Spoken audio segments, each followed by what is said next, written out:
Bienvenue pour cette nouvelle séquence des paroles de la vie éternelle avec Marc Joseph. Nous sommes aujourd'hui le 27 septembre 2023. 27 septembre 2023, encore un jour de grâce qui nous est accordé. Encore un jour de grâce que nous avons à vivre avec Jésus-Christ dans notre vie. Pourquoi? Parce que Jésus-Christ lui-même en a fait la promesse.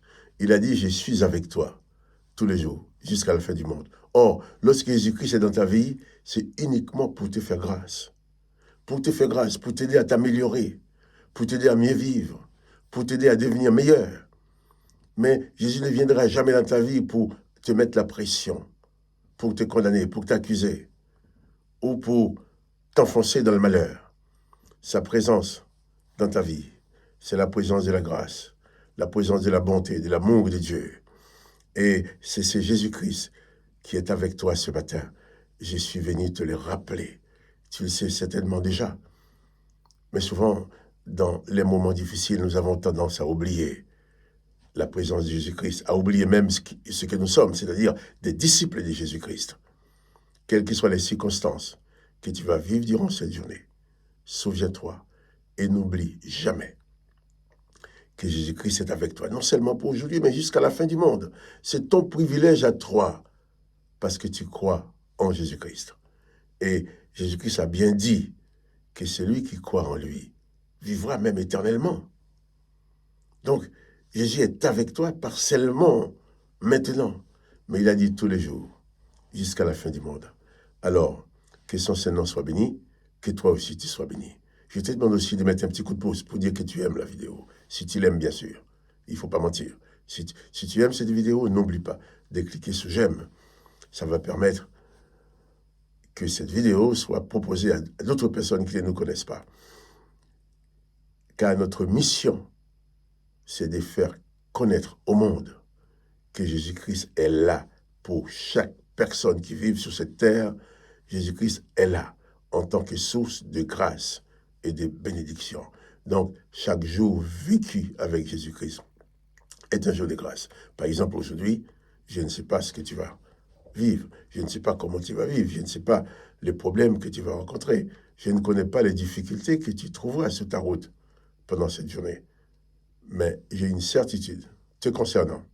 C'est que selon sa parole, selon sa promesse, Jésus-Christ est avec toi durant toute cette journée et jusqu'à la fin de tes jours. Mais pour toi, souviens-toi. Et n'oublie jamais cette présence de Jésus-Christ qui est là dans ta vie. Je vais revenir aujourd'hui sur le passage qu'on a lu hier dans l'évangile de Marc, chapitre 15. Nous avons lu au verset 29.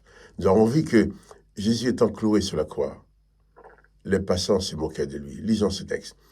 Les passants l'injuriaient et secouaient la tête en disant « Et toi qui détruis le temple et qui le rebâtis en 3 jours, sauve-toi toi-même en descendant de la croix. » Les principaux sacrificateurs aussi et les scribes se moquèrent entre eux et disaient « Il a sauvé les autres et il ne peut se sauver lui-même.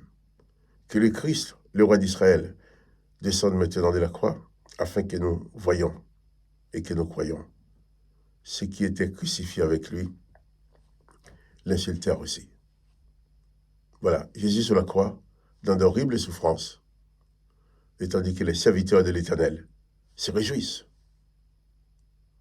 Ils font la fête, parce qu'ils sont persuadés d'avoir gagné. Ils sont persuadés d'avoir tué la source de la grâce. Ils sont persuadés d'avoir détruit cette source de bénédiction que Jésus représentait et représente encore pour le monde. L'Esprit de l'Éternel qui les animait les poussait à le faire, les poussait à demander au peuple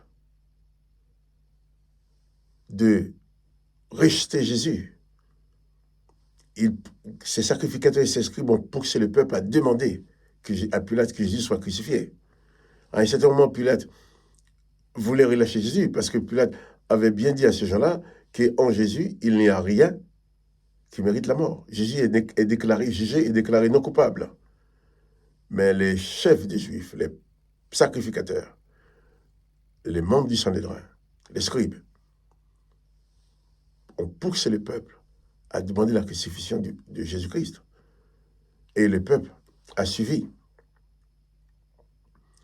Ainsi, Jésus sur la croix, les sacrificateurs, les scribes, les serviteurs de l'Éternel, remplis de l'Esprit de l'Éternel, faisaient la fête parce que Jésus était mort. Et Jésus était sur la croix. Ils se moquaient de lui. Et je veux dire par là que si nous regardons ce qui se passe autour de Jésus, Pilate reconnaît Jésus non coupable, mais accepte quand même de le condamner à mort sur la demande du peuple qui est lui-même poussé par les religieux d'Israël. Et les religieux d'Israël, n'en parlons pas, puisqu'ils ont tout fait pour détruire Jésus, parce que Jésus apportait une parole qui était en opposition à leur enseignement. Là où il proclamait la condamnation, Jésus proclamait la grâce. Là où il dominait le peuple, Jésus apportait la liberté. Et Jésus annonçait des choses qui étaient contraires aux ordonnances que l'Éternel leur avait données. Lorsque l'Éternel dit qu'on doit tuer le pécheur, Jésus dit qu'on doit tuer le péché et laisser vivre les pécheurs. Prenons l'histoire de cette femme adultère, on ne parle pas de l'homme, bon, j'en reviens pas dessus, de cette femme adultère, eh bien les gens étaient là pour la lapider, pour la tuer à coups de pierre. Et Jésus était là pour dire à cette femme, moi je ne te condamne pas, mais je te délivre du péché. Je ne te condamne pas, mais va et ne pêche plus. Moi je ne te condamne pas, mais je détruis les péchés dans ta vie. Le principe de ces gens, c'était de détruire les pécheurs, tandis que l'esprit du péché continue à régner. Mais le principe de Jésus, c'est de libérer l'homme ou la femme qui s'approche de lui du pouvoir du péché.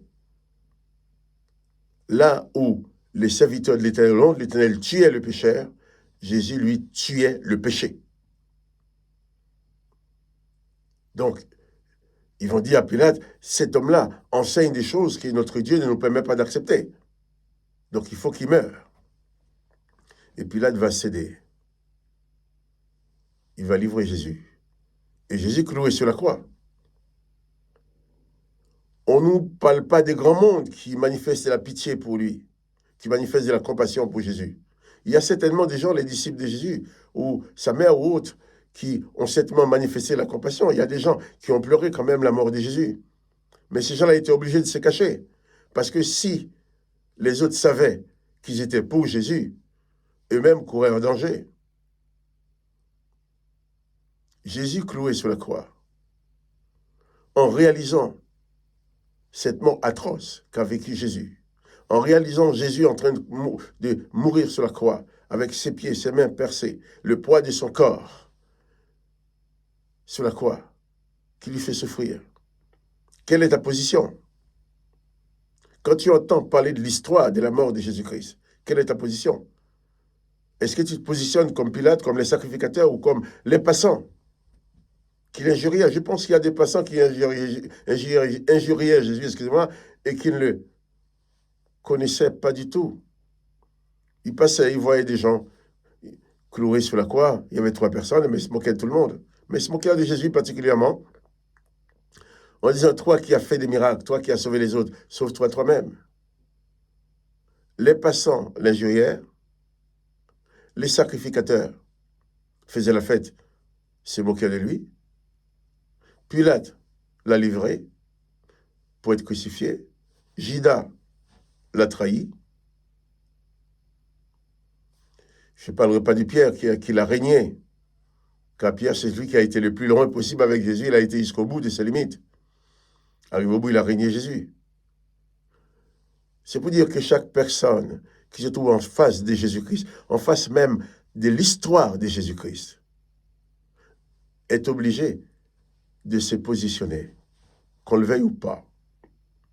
Quand tu vas entendre l'histoire de Jésus, l'histoire de cet homme qui est venu dans le monde et qui a apporté la parole de la paix, la parole de la guérison, qui a apporté la parole du bonheur, les paroles de la vie éternelle, on ne peut pas rester indifférent. On peut faire semblant d'être indifférent. Mais quand même, il y a quelque chose qui se passe dans les cœurs. Mais toi, en écoutant cette histoire de Jésus, quelle est ta position? Est-ce que tu vas te mettre avec les moqueurs? Est-ce que tu vas mettre avec les condamnateurs? Est-ce que tu vas être avec les passants qui se moquent de lui? Est-ce que tu vas être avec Judas qui l'a trahi? Est-ce que tu vas être avec Pierre qui l'a régné? Quelle est ta position personnelle? En somme, comme Pilate l'a dit, que vas-tu faire de Jésus? Alors je te dis, que vas-tu faire de Jésus-Christ? Que vas-tu faire de cette bienfaisante présence de Jésus-Christ dans ta vie? Que vas-tu faire de cette parole que tu as l'occasion d'entendre? Que vas-tu faire de ce récit de la mort de Jésus, de la crucifixion de Jésus? Que vas-tu faire de la présence de Jésus dans ta vie? Que vas-tu faire de la présence de Jésus qui est devant toi maintenant, qui te dit, viens à moi, si tu es fatigué, chargé, je vais te donner du repos. Toi-même, personnellement, que vas-tu faire de Jésus qui est présent dans ta vie? Tu es chrétien, tu as la présence de Jésus-Christ dans ton cœur. Que vas-tu faire de lui? Vas-tu te moquer de lui aussi en te contentant de faire le contraire de sa volonté? Vas-tu te moquer de Jésus en désobéissant à ses enseignements? Vas-tu te moquer de Jésus en pratiquant la haine, la vengeance? Vas-tu te moquer de Jésus en haïssant ton frère ou ta sœur? Vas-tu te moquer de Jésus en haïssant ceux qui sont autour de toi? Ou vas-tu honorer Jésus en pratiquant la paix avec les autres, en pratiquant l'amour? Ou vas-tu honorer Jésus, la présence de Jésus dans ta vie, en pardonnant à ceux qui t'ont fait du mal? Ou vas-tu honorer la présence de Jésus dans ta vie en aimant ceux qui s'approchent de toi? Et vas-tu honorer la présence de Jésus en ne demandant plus jamais aux autres de mériter ton amour? L'amour ne se mérite pas. L'amour, c'est le produit de la grâce. Vas-tu honorer Jésus en étant toi-même pour lui un instrument de la grâce, un instrument du pardon, de la réconciliation? Vas-tu honorer Jésus en étant pour lui un instrument qui manifeste sa bonté? Vas-tu honorer Jésus en étant pour lui un instrument qui proclame les paroles de la vie éternelle? Il y a deux camps. Ceux qui ont demandé la mort de Jésus, dans ce camp-là, il y a ceux qui ont demandé la mort de Jésus, Pilate et tous les autres qui l'ont crucifié, et il y a tous ceux qui sont moqués de lui, tous ceux qui l'ont trahi. Mais il y a un autre camp, ceux qui aiment Jésus, ceux qui ont reçu dans leur vie la présence de Jésus-Christ et qui honorent cette présence en faisant tout pour accomplir sa volonté. Je veux être de ceux-là qui honorent le nom de Jésus. Et je te demande aussi, si tu étais dans l'autre camp, change de camp. Viens dans le camp des adorateurs de Jésus-Christ, de ceux qui reconnaissent ses œuvres et qui lui remercient d'avoir tout fait pour nous sauver. Que le nom de Jésus-Christ soit béni. Nous reviendrons demain matin encore sur ce texte-là. Que le nom de Jésus soit béni. Que toi aussi, tu sois béni. Et souviens-toi, n'oublie pas que Jésus-Christ est avec toi tous les jours jusqu'à la fin du monde. Prends toi-même ta propre décision pour savoir ce que tu veux faire de Jésus. Ne fais pas comme le peuple qui a suivi les sacrificateurs. Toi-même, que veux-tu faire de Jésus?